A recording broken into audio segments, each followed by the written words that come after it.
Caleb stood on the edge of the corporate rooftop and hurled his $5,000 laptop into the dumpster 10 floors below. The glass shattered with a sound that felt like a gunshot in the silent morning air. His coworkers gasped, but Caleb just exhaled for what felt like the first time in a decade.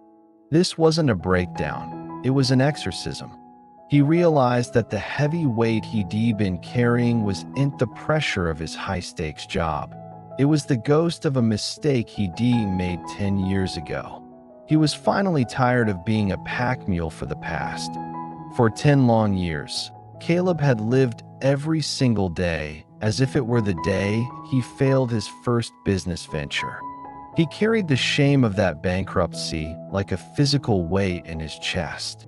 Every time he sat in a meeting, a voice in his head would whisper, "Remember how you let everyone down last time?" Every time he started a new project, he'd work 20-hour days. Not because he was ambitious, but because he was terrified of his past catching up to him. Modern life teaches us to learn from the past, but Caleb had misinterpreted that advice. He hadn't learned from his past, he had moved into it. He became a mental hoarder, keeping every rejection, every critical comment, and every single embarrassment stored away in his mind. He was trying to run a marathon while wearing a backpack full of lead bricks from yesterday. The transformation began when Caleb visited a physical therapist for chronic back pain. After a thorough examination, the therapist looked at him and said something that changed everything.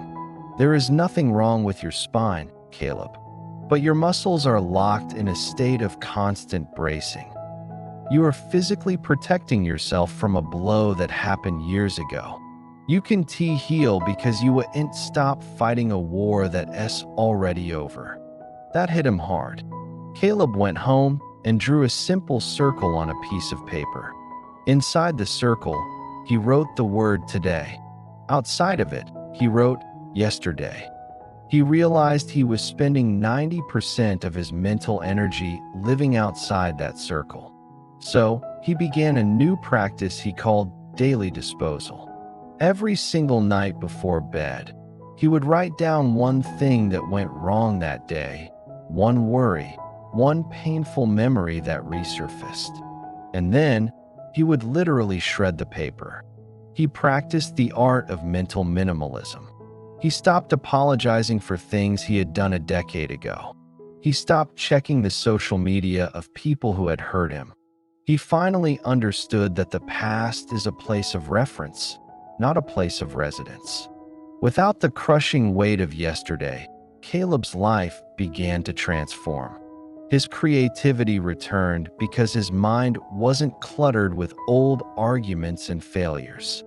His relationships with friends and family deepened because he was actually present in conversations, instead of being half submerged in a painful memory. Caleb's story is a powerful reminder for all of us. You embrace the opportunities of today if your hands are still full of the trash from yesterday. The past is meant to be a school, not a prison.